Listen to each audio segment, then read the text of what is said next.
All right. Good afternoon, Corona Daze Professional Development Group. It's me, Danette Edwards, the founder of CDPD. I'm here this afternoon with Meico, Marquette, Whitlock. This is his second appearance here with CDPD, and we have been anxiously waiting for him to return. This is his jam. So this is what Meico does. And I'm excited that he's giving this to us for free. So he's going to present today on Digital Wellness 101, how to create tech life in a digital world. So, COVID-19 has disrupted your professional life and increased demands on your home life. To top it all off, the daily barrage of emails, texts, tweets, and meetings that distract you and stress you out has increased. You know there must be a better way to manage your life, and the tech tools that seem to be getting in the way of you, I'm sorry, in your way more often than they help you to focus on the important things in life. This fun interactive session will inspire you to mindfully use technology to lower your stress level, create balance, and be more present for yourself, your work, and your family. A little about Meico. Meico helps change makers create work life and tech life balance so they can do their best work better while living their best lives. He's the founder and CEO of The Mindful Techie and author of The Intention Planner. Through speaking, training, and coaching, he facilitates transformative experiences that foster well-being in a hyper-connected and distracted world. He has worked with organizations such as Cigna, Greenpeace, and the World Wildlife Fund, and has been a featured speaker on ABC News, Fox 5, and Radio 1.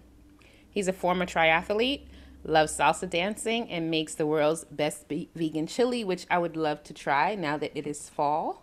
I am going to turn it over to Meico immediately. Mute myself. Guys, I did encourage you to come on into the Zoom since this is an interactive session. So if you can, come on in.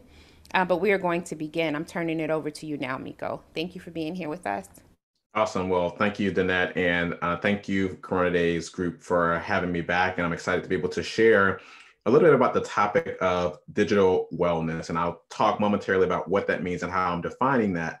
But the reason that we're here, perhaps the reason that you're interested in this topic, has to do with the fact that digital technology consistently ranks as one of the top distractions that we have in our lives, both at home and at work. So we have our Zoom calls, our emails, our smartphones, the social media, the breaking news alerts, sometimes for news that's not even news.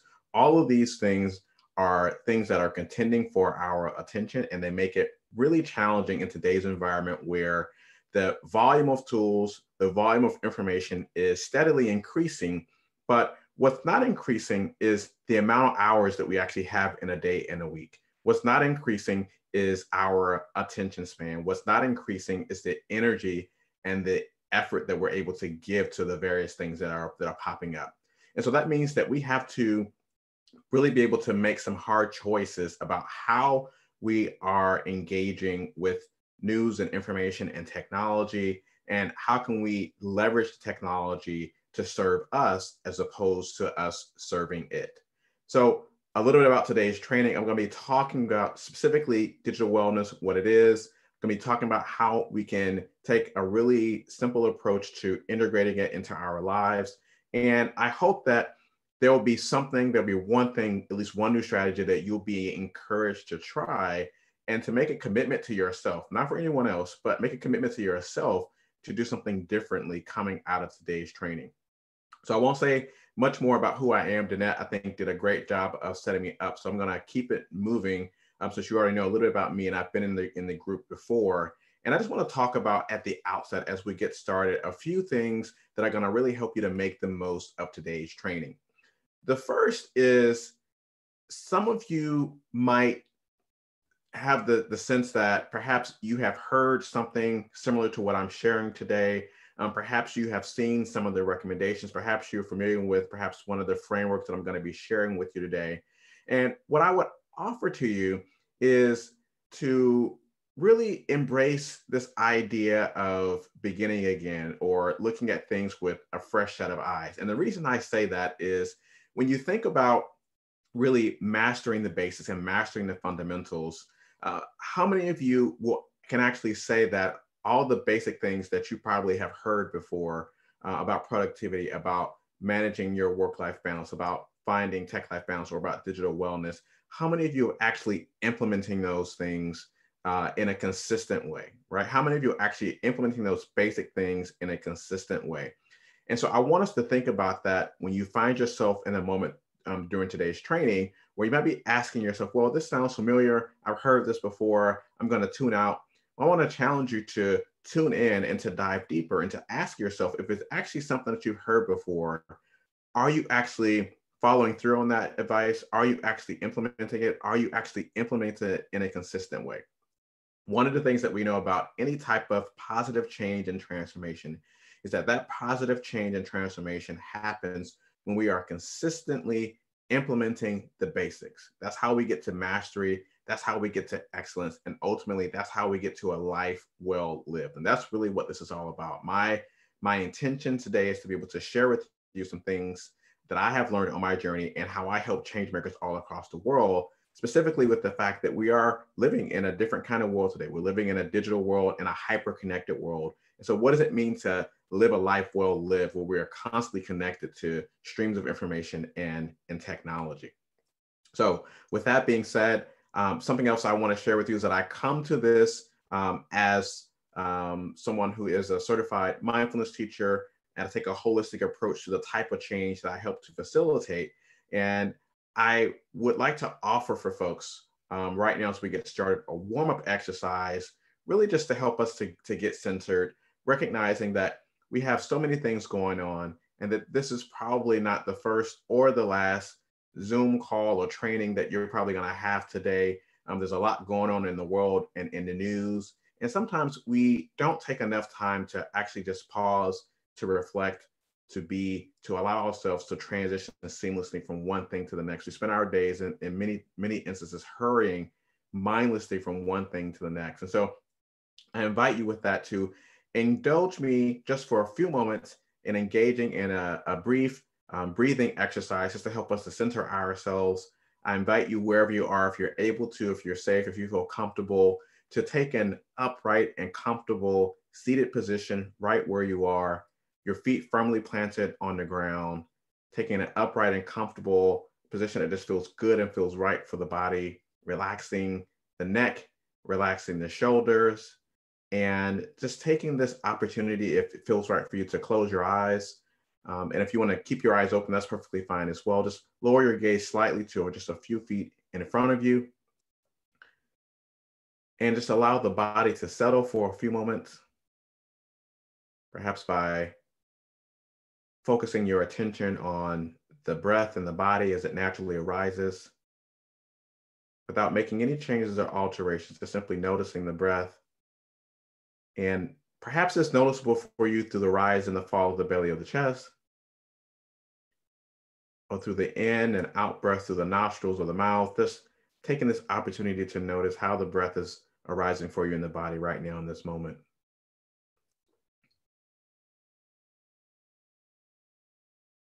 And in the next few moments, I invite you to join me in taking 3 deep intentional breaths. We'll be breathing in through the nose and out through the mouth, and I'll be guiding us through this process.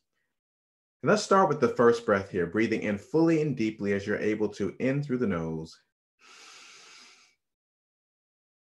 and out through the mouth.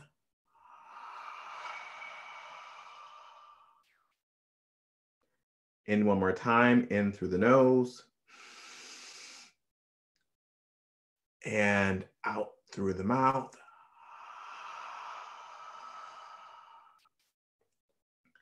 And in through the nose one more time. And out through the mouth.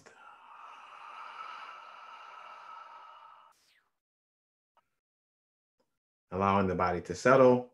If you chose to close your eyes, I invite you to open your eyes whenever you're ready. And of course, if you want to take a few more breaths on your own, that's perfectly okay. Do what you need to take care of yourself and to take care of your body. And so with that being said, I hope that we're ready to get started. So let us know in the chat, in the comments, if you're ready to get started, give us a yes, and we'll go ahead and get rolling.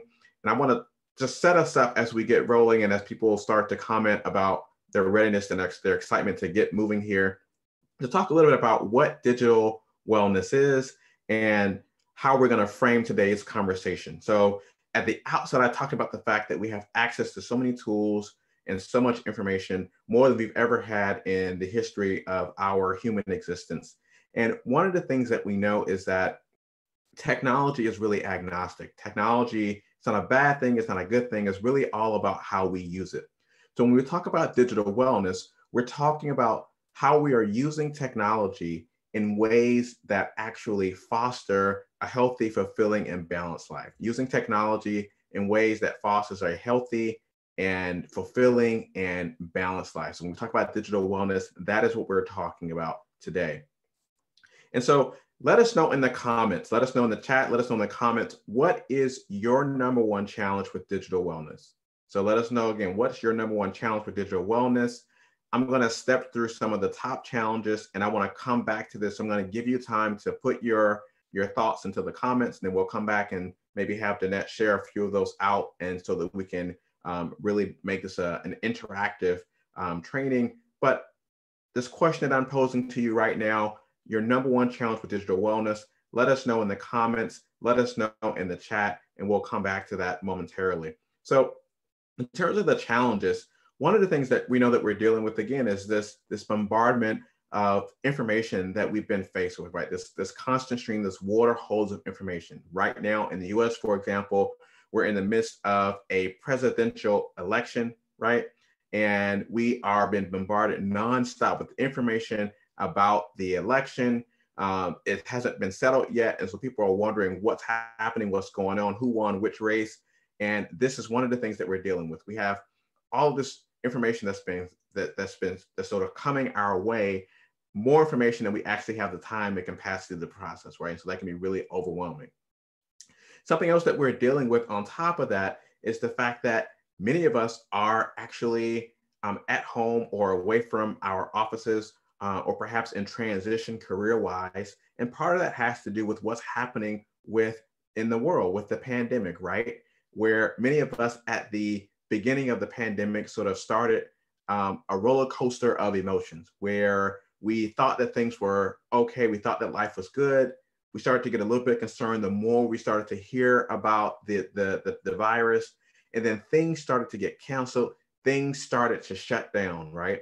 And when we started to have that experience, one of the things that we began to see is, okay, we're in this, we can get through this, but what is it actually going to look like? What is it actually going to take? And so we've gone through a range of emotions, whether you've been impacted directly or indirectly. We are managing all of those different aspects of it. For many of us, we're actually grieving to a degree, whether it's the loss of a loved one or the loss of a way of life that we had before the pandemic.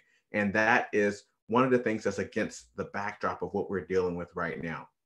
We're dealing with social unrest, right? So in the US, again, we're having this renewed conversation about the relationship between the police and its people, particularly the Black community, right? And so this is something else that is weighing on us as we show up both personally and professionally. Again, whether we're acknowledging it directly or indirectly, it's impacting how we're showing up. And it's important for us to acknowledge this context. It's important for us to acknowledge that we are not accessing information, that we are not using technology in a vacuum. These are the things that are actually weighing on us. And so some of you might be asking, well, how is this actually relevant? Well, this is relevant because it's impact how we talk about solutions for the particular challenges that we're dealing with.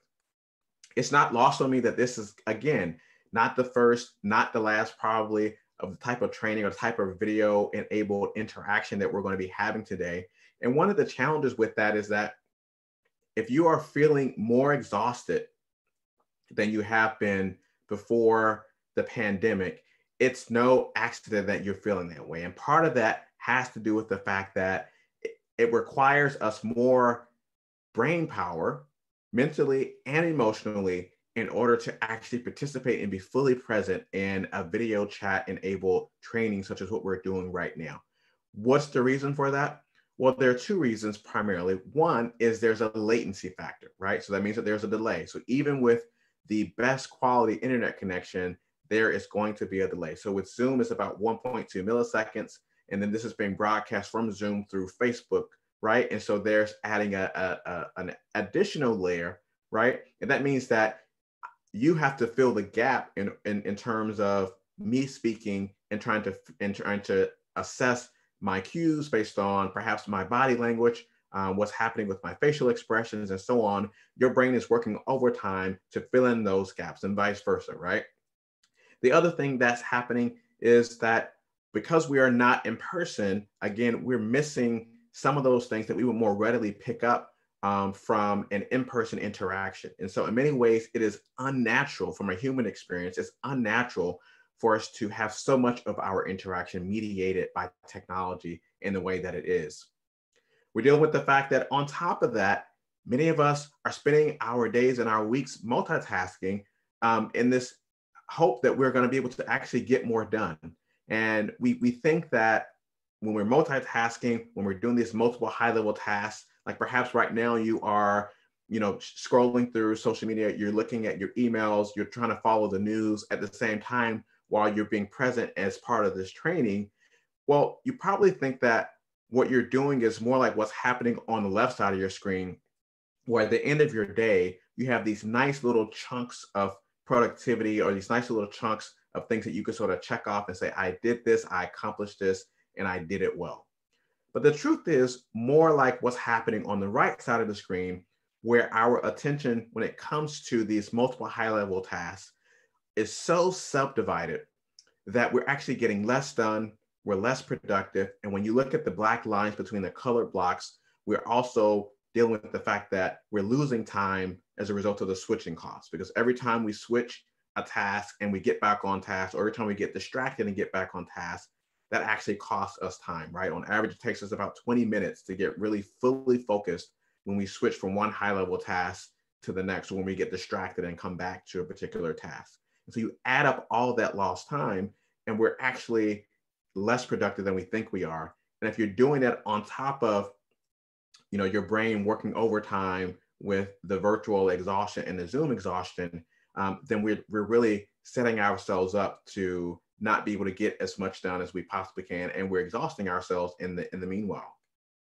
And then we're also missing, I believe, we're missing Mr. Rogers, right? So literally and figuratively, we're missing Mr. Rogers. And so for those of you who've had an opportunity to see this show, or maybe seen one of the recent documentaries or shows about his life, one of the things that you know about Mr. Rogers is that he had a routine at the start and the end of his lesson for the day. He would change in and out of his sweater and change in and out of his shoes. And for many of us that were accustomed prior to the pandemic to actually having an opportunity to commute, for example, to get stuck in traffic in the break room before the start of our day, or throughout our days, we are missing those opportunities, right? Because for many of us now, we wake up and first thing we do is we're grabbing our devices, we grab our laptops, we're off to work, and we spend most of our days doing that until we fall asleep at night. It's nonstop almost from the time that we begin to wake up. So let us know in the comments if this is resonating with you, if this is connecting with you, if this is making sense. Let us know in the comments. And if you have a question, let us know that as well. But I want to make sure that folks are following along, that this is actually making sense. And I know that, we have a couple of comments that we received so far in terms of the challenges that people are dealing with, including information overload. This is something that folks are dealing with, just being inundated with information. And I talked about the fact that with the election that's happening right now, we're being inundated literally round the clock with updates about what's happening, right? We have folks who are mentioning that they are on their digital devices all day, perhaps more than they've ever have been before, right? So there's no accident because of the nature of how we communicate and how we're staying connected has changed as a result of the pandemic, right? And the fact that, many of us are stuck, or perhaps in one place at one time, right? So we're stuck in the house perhaps, and we're always on the laptop, on the phone, and streaming. And all of this is something that is really contributing to how we are managing, right? And so the last thing that I will share here before we begin to transition to some of the solutions is to point out that one of the biggest challenges that we have, I believe, really precedes the pandemic. And this is something that I call IDD. Now, many of you might be familiar with ADD or ADHD, but this is what I'm talking about. It's called IDD, or Intention Deficit Disorder. And this is a state where we find ourselves essentially moving through our days and our weeks, moving through our lives without a clear understanding of what's really important to us, without a clear understanding of what our intentions are and what are our priorities align with those intentions. And the challenge with that is that when you are moving through life without clear intentions, then you are liable to pick up your phone, to watch the news, to scroll through social media, to look at your inbox and be distracted because you aren't clear about what it is that you should be focusing on at any particular point in time. The danger with this is that the world begins to give you its priorities for you, right? So when you are moving first thing in the morning and you're checking your email, what you're doing is you're saying, this is everyone else's to-do list for me, right? Your email is everyone else's to-do list for you. And so when you're checking your email first thing in the morning, you're giving your attention to that, and then you're not able to get the things that are actually really important done, right? Same thing when you are watching the news or you're scrolling through social media. You're scrolling through social media. Essentially what you're doing is, if you're spending that time undirected and without a clear intention, you are essentially allowing other people's thoughts and feelings to influence how you think and feel about what's happening in the world and what's happening in other people's lives, right? So what we want to be able to do is to break free from this idea that we're waking up first thing in the morning, we're grabbing our phones, we are essentially responding to social media, looking at text messages, checking emails. We're doing all those things all day nonstop until we fall asleep. We want to break away from that and actually make space to get clear about, okay, well, what is actually important for me to accomplish today, both personally and professionally? What's important for me to accomplish? And let me align my use of technology with that so that I can actually get all of those things accomplished, right?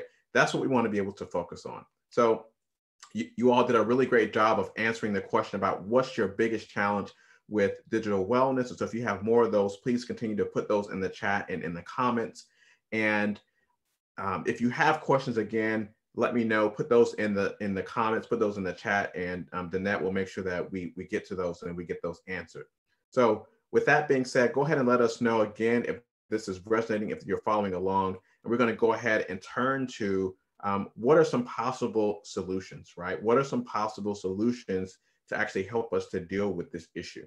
And so I want to start, as we begin to talk about solutions, I want to talk about a framework, and then we'll get into some actual practical nitty gritty. So I hope that's okay with the folks. So we're going to start with the framework, and then we're going to get into the practical nitty gritty.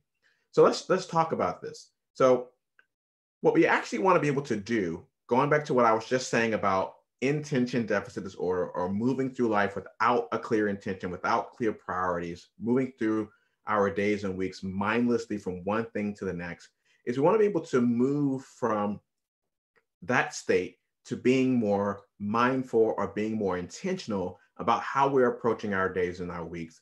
And when we're able to do that, then we're able to use our technology in ways to support us as opposed to the ways that overwhelm us. We are able to actually leverage our technology to serve us as opposed to us being servants of the technology, right? Many of us feel like we're servants of the technology as opposed to the other way around. So I want to present a framework to help you to take back that control so that your technology can serve your life, your intention, as opposed to the other way around. And I love this graphic on the screen as a way to really illustrate that, because it's a picture of it looks like a person with a dog in a park. And on the left side, you see the thought bubble with the person, and the sun is shining, the trees are out there, they're with the dog, but they have all these things that are preoccupying their mind. So much so that it looks like they're not able to be fully present and to appreciate what's happening here, right? And then on the right side, you see the dog, and the dog is sort of seem to be really tuned in and be fully present to what's happening there. So let us know in the chat and in the comments if you can resonate with this, and if you want to be more like the dog. If you want to be more like the dog, let us know. Give us a yes in the comments. Give us a yes into the chat if this is something that resonates with you and you feel like you could use some help with getting more to be more like the dog here. So this is one of the ways that we're going to be thinking about this in terms of the framing for this. The other thing that I want to share is something that I learned recently about how first responders are actually trained to respond to incidents.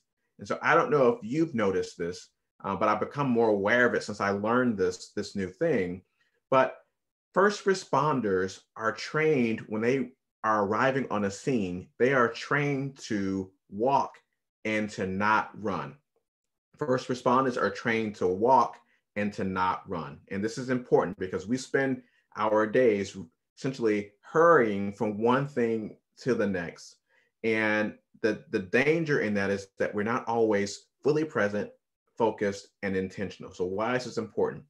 So first responders are trained to walk and to not run when they're arriving on the scene for a few reasons. The first is if you're running, you risk,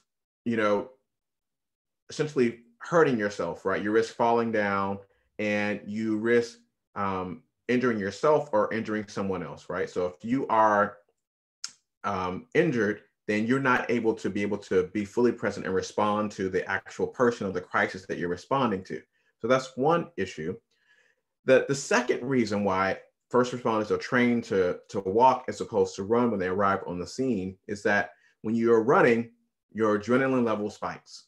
And when your adrenaline level spikes, you are not able to be fully present to what is happening in your surroundings, right? So you might trip over something if you're a first responder, right? And cut yourself. If you're responding to a car accident, for example, you might notice that there's one person on the ground and you run to that person, but you might miss the fact that there are two other people on the other side of the car that also need attention, right?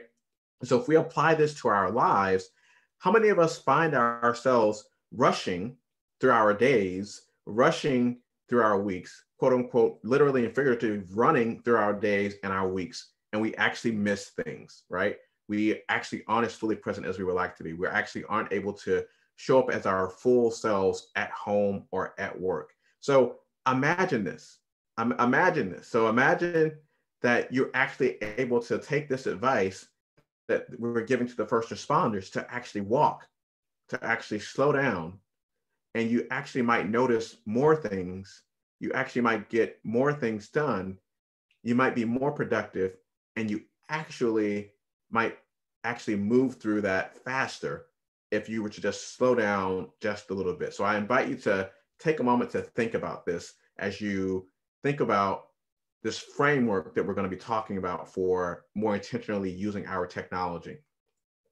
The last thing that I will say here as we talk about this setup for the solutions is it's more important than ever, particularly in the season that we're in, even with the election, to ultimately remember what it is that you have control over. Many of us spend so much of our time on social media, in emails, looking at the news, and we are so preoccupied with things that we have no control over, right? So if you could just do an audit of the things that you have no control over and to take back your energy from that, you can then reapply or reassess or reinvest that energy in the things that are actually important for you, right? So to take back your energy, to take back your time, to take back your attention from those things which you have no control over, and to reinvest that in the things that you do have control over, you're going to be more productive, you're going to be happy, you're going to be healthier, and you're going to be able to leverage your technology in this particular context in ways that actually are going to be useful for you. So I see that we have a few comments that are coming in, and I encourage people to continue to share those. And I see that people are 100% resonating with what's being shared.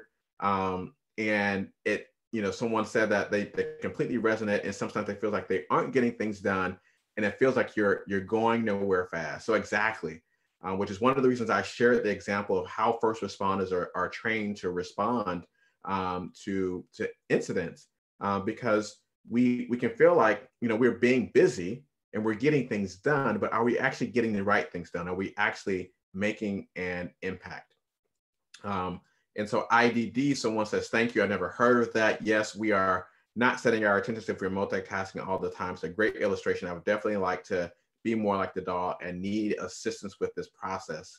Wow, the animals are more free than we are. Yes, I would love to feel like that lucky dog. And then someone is also sharing that, but the system is currently set up in a way that creates a feeling to rush. I just started working through this issue. Absolutely. So we do have external factors that are influencing how we're responding. And in some instances, again, going back to what I just shared about what you actually have control over, in some instances, at least as a starting point, the best that we can do is to control how we respond, notwithstanding how the system is set up, right?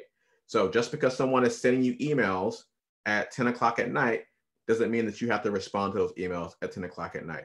Just because someone is constantly posting and sending you things on social media doesn't mean that you need to be available constantly and constantly connected to those things on social media, right? So we have to be able to assess what we have control over. And one of the things we have control of when it comes to the technology is we have control over how we choose to respond and how we choose to use our technology. We have control over, as I'm going to talk about momentarily, how we actually set boundaries for ourselves. So absolutely. So loving the feedback. Keep it going. Keep the chat and the comments going, and we're going to get moving here. So the first step in this process of really beginning to get a handle on our technology is to actually assess where we are, right? So for any challenge you're trying to deal with in life, you got to assess where you are in order to understand where you're going to go. So you got to get your digital wellness score. And so I have a free tool that's available for you to do that, which you can download the tool, get access to it, and you can complete this on your own after the training. But if you go to my website, mindfulthinking.com, you can go to mindfulthinking.com/free, you'll get access to a free workbook that includes a personal technology audit tool that will help you to assess your digital wellness score, to help you to figure out where you are on the spectrum, and they help you to really reflect on what you can be doing differently in order to have a more healthy relationship with your technology. So the first step is to assess your digital wellness score to understand where you are. The second thing is about being more intentional. So remember that this isn't about bashing technology. This isn't about beating up and judging ourselves for not using technology in a way that we would like to. This is about simply acknowledging that technology is a good thing, not a good thing or a bad thing, but it's all about how we use it. And it's also about acknowledging, especially in extraordinary times like these, that regardless of how we're showing up, even at our worst, we're always doing the best that we can with what we have right where we are. I want to underscore that we're always doing the best that we can with what we have right where we are. So give yourself some credit, give yourself some grace, and give the other people in your life some credit and grace. Okay, so we're all doing the best we can to navigate the current situation. So with that being said, let's talk about this framework and then move along to some practical tips, and then we're going to get to your questions. So if you have questions, go ahead and put those in the comments. You have comments, put those in the comments as well. So everything starts with your intention. Your intention for the purpose of this framework is essentially what your intended outcome is, or what your vision for success is. So if you're setting your intention for your day, one question you can ask yourself is, at the end of my day,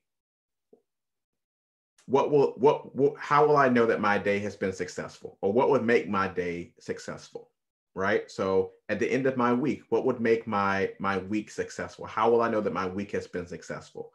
And that is the starting point for beginning to set your intention. It just takes a few minutes at the start or the end of your day or your week to do this. It can be just a sentence or a phrase or a statement that you write down. And that is the starting point for beginning to reclaim your time, your attention, and your energy away from these other external things that are vying for your time, attention, and energy. The second thing you want to be able to do is to make space for those priorities, right? So it's one thing to set an intention and to set priorities aligned with the intention. It's another to actually make the space to actually follow through on those things. I'm going to talk about a suggestion for how you actually do that. Then you want to be able to block the distractions, which are inevitable. Distractions are a natural part of the human experience. We are wired to be constantly on the lookout for new and different, right? It's part of how we evolved and survived, right? Constantly being on the lookout for the lions, the bears, the tigers, and other existential threats. But today, that part of our biology actually sometimes can be counterproductive. And so we have to figure out how we actually block those distractions. And then once we've done these three things, once you set your intention, you've made space to follow through on your priorities, you've blocked your intentions, you blocked your distractions rather, then you're ready to live and to serve and to play.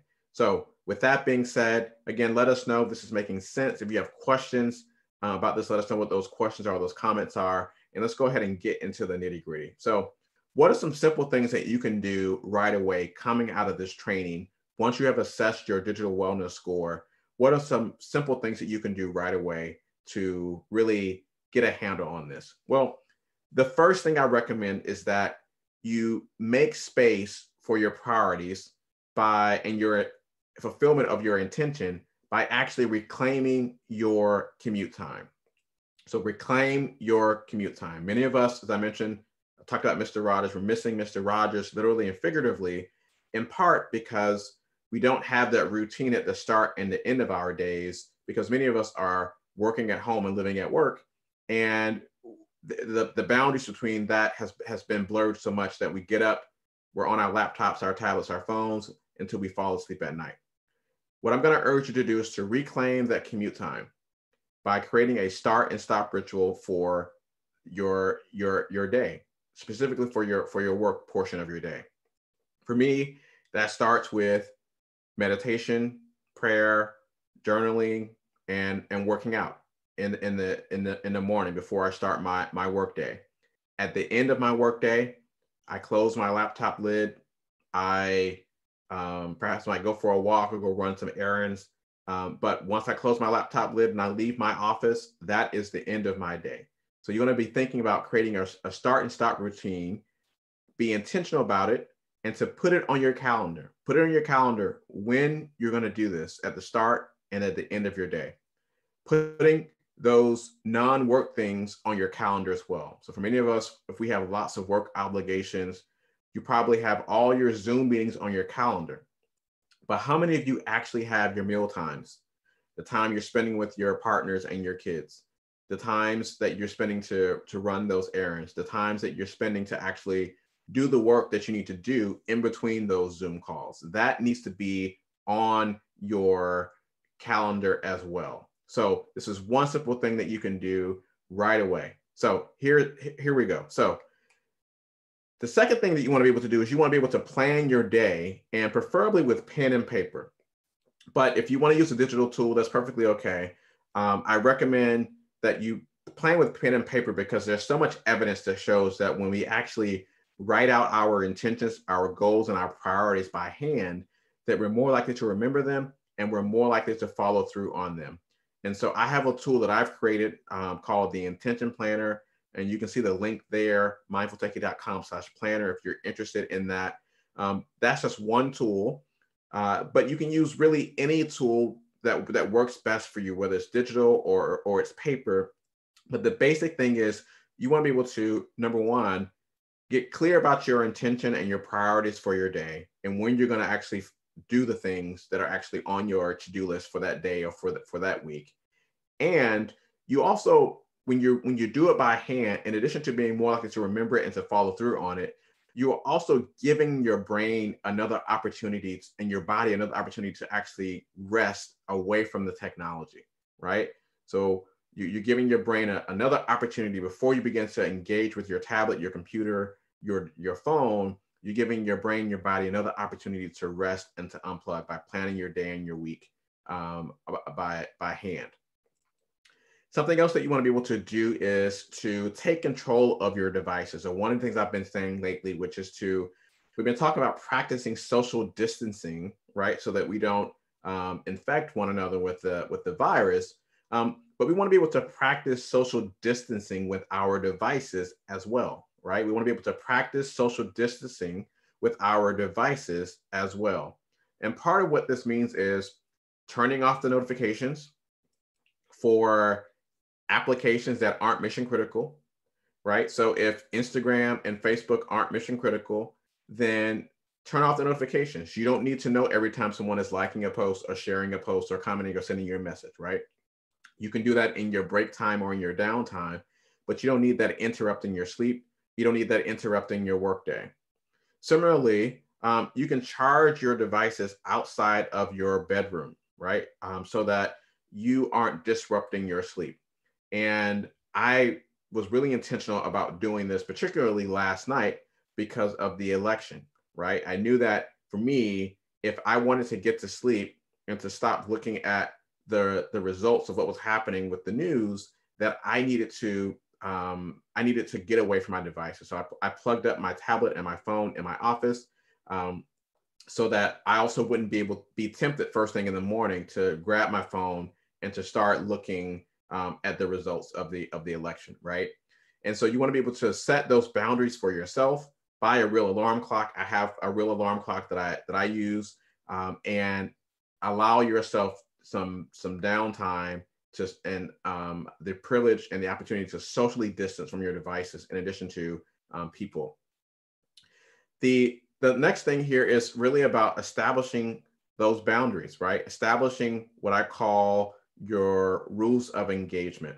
And these rules of engagement are essentially establish some basic things around when you're going to be available for work and life outside of work, how and when to reach you when something is urgent versus non-urgent, what actually constitutes urgent versus non-urgent, and when will you respond? What will be your response time?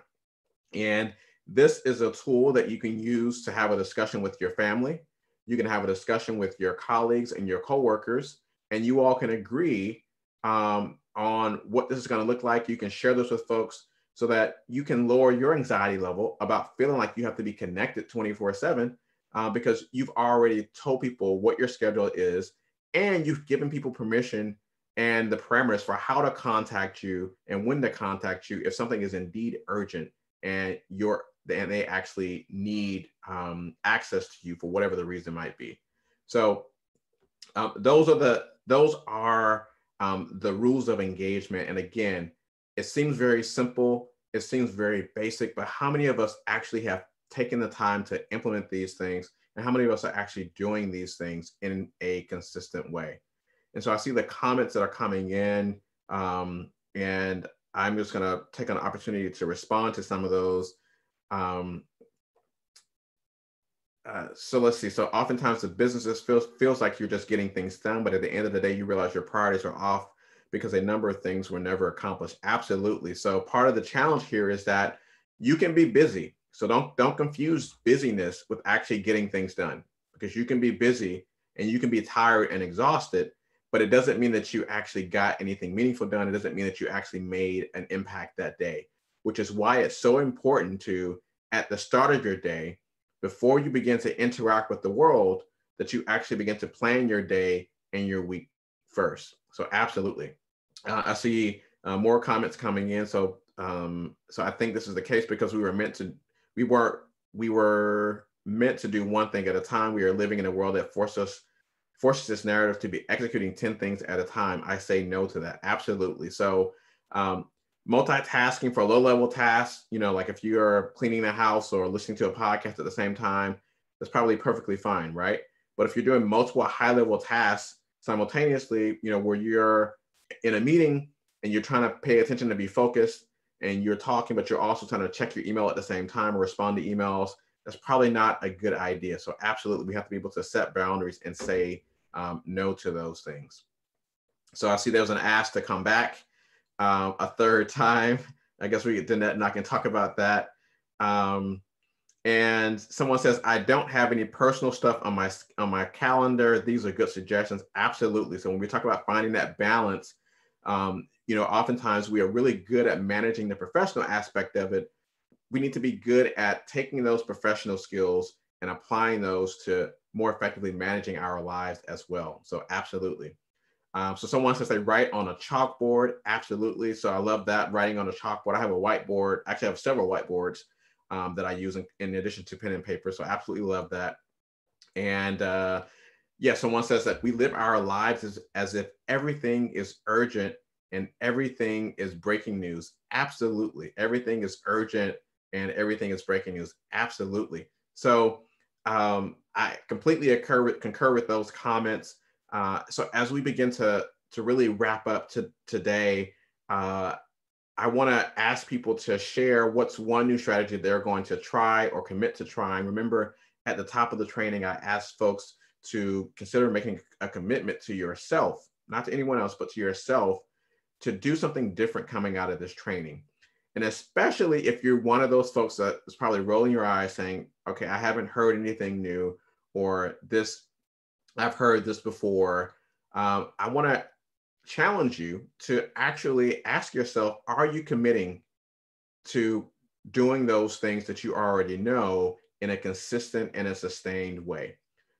Oftentimes we spend our time when it comes to these types of this type of problem solving, searching for some magic formula that's going to magically solve the challenge.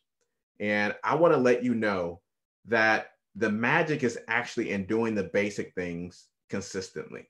The magic is in doing the basic things consistently. So what is it that you're going to commit to? Let us know in the chat and in the comments. What is one thing that you're going to commit to doing for yourself? And I see another comment here. So our members will have you here daily if they could. So I'm laughing with you about that. So as the questions come in, I do want to share again that if you want to get the free tool to get your digital wellness score, you can go to mindfulsafety.com/free, get access to that. And then the other thing, I wanted to share my contact information and the link again to the planner. So if you want to join the email list, you want to reach out to me, you want to get the planner, that information is on the screen. But I would love to entertain questions, to entertain comments that you might have. And Danette, I don't know if you have any additional comments that you want to add. I see a few things that are coming through. So someone says, I meditate, but I'm going to start walking. Excellent. I love that. And it's so important for those of us who are actually, if you're not an essential worker and you're not having to go out and to commute to work, to actually make space and make time to actually get out to get some fresh air, like the dog that we saw in the graphic that I shared. Someone says they're going to add the personal items to your calendar. Absolutely, that can make a big difference. When you're adding those things to your calendar, you're actually making a commitment to those things. When you add things to your calendar, you're making a commitment and you're actually saying that this is important to me. I often tell people that similar to with money, we talk about how you can tell what someone values by how they're spending their money. Well, I can tell you what you value by how you're spending your time. I can tell you what you value by what's actually on your calendar, right? And if I were to look at many of your calendars right now, you value your Zoom meetings, but do you actually value getting the work done in between the meetings? Do you actually value the time with your family, your friends, your partners, and your health and well-being? So absolutely. And I see waking up and taking a minute to reflect on the day before I start moving. Absolutely. Absolutely. So someone's saying, this is true. I have not valued my own time for years. So absolutely. So go ahead and keep the comments, the thoughts, the questions coming. I'm going to pause. I feel like I've said a whole lot about a whole lot. And so I'll let Danette come on and give us some direction about what's next. Hey, Meico. I don't know why I don't see myself. I don't know. I must have I can done see you. something. You can see me? Okay. Yep. I always have these tech situations. I don't have any more questions from the group, guys. Drop them in Facebook or comments because we're going to wrap up shortly. I have two questions for you, Meico. Yes. So I've asked you these two questions before, but now I'm asking them in relation to this topic, okay? Okay. All right. So, what would you tell your younger self before you knew about so much about digital wellness and, like so what would you go back and tell yourself that you know now? One thing, maybe something you share with us already. Yeah, so lately one of the things I've really come back to is this idea of mastering the basics. And I think we spend so much time going down the rabbit hole trying to look at the top 10 list for this and the new hacks for this. We want to get the new book on this. Yeah, that's us. And it's the science of success and productivity and personal transformation. It hasn't changed in decades. The basics are the same. The books people are writing, it's great to have different points of view, but at the end of the day, the basics are the basics. You got to take care of yourself. You got to get your sleep. You got to get your rest. You got to take time to plan your day and then be relentless about actually living in according to that. And that's it. That's that. I mean, it's really Simple, it but it's sounds simple, difficult. but but that's it. That's all we have to do. Yeah, but it's difficult, and Yes, we absolutely. make it so difficult. Well, we make it difficult, I think. And And it we can have a go. lot going on. So yeah, Hmm. we got to give ourselves some grace. But Yeah, yeah, I at the end like of the that. We have to day, give ourselves some grace. give ourselves some grace. But just keep going and just keep moving forward with the basics. And then let me just see if they dropped anything before. I want my final question to be the final question. So they're saying about consistency. Yes, consistency. Miko, is there a certain amount of hours you would recommend per day to be using technology? Someone asks. I don't know that there's a certain amount of time as much as balancing the disconnecting, right? And Mm, so building in breaks. And so there are really three different times where I think we should be conscientious about building in breaks away from technology. When we're eating, right. that's an opportunity. When we're going to the bathroom, that's another opportunity. And when we're sleeping, like those are if you feel like you're just constantly connected and you're looking for intentional ways that you can disconnect, those are three places to start with your eating, pooping, and sleeping. When you're eating, pooping, and sleeping, those are opportunities to disconnect, and then you can work backwards from there. All right. I love it. I love it. And then personally, I didn't do it last night because I was in this last night. In a good way though. I was in it. Not. I was just yeah. I do that as well. I charge my phone outside of my bedroom, Hmm. just so it could, like I don't have, yeah, just get away Yes. from me because I know, and I'll go to the bathroom in the middle of the night and pick it up, so it stays outside of the bedroom, and that's cool. That's really Yes. cool. Yeah, that's a good suggestion. And then my final question. I don't have anything else in the chat, guys. Uh, Rhonda, he said not a certain amount of time, like no more than 6 to 8 hours. She says, no, you gotta catch it on a replay, Rhonda, because he answered that question without any specific amount of hours. He answered the question. Miko, my final question is, considering everything you talked about today, what do you, if we only have one takeaway, what would you want that to be? And it could be what you just said. Hmm. That's fine. But if you one takeaway, what would you want that to be? One takeaway.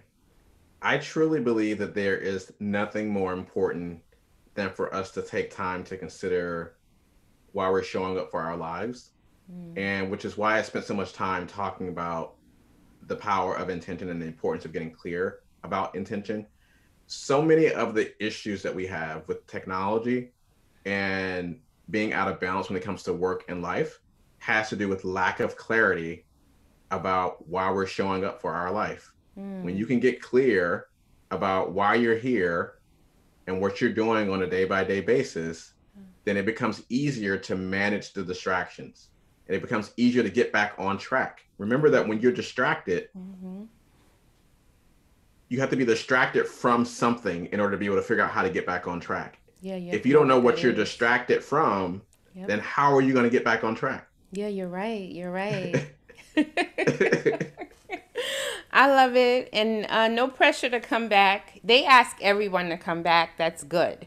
So you're good. All right. That's why they keep asking you to come back. And they do it before you can even, get to your Q&A. I appreciate you, Meico. I thank you for being a supporter of CDPD. And again, you are welcome to come back, but no pressure. And have a great evening. All right, you too. Awesome. I love it. All right. Thank you. All right. Bye-bye. Bye bye.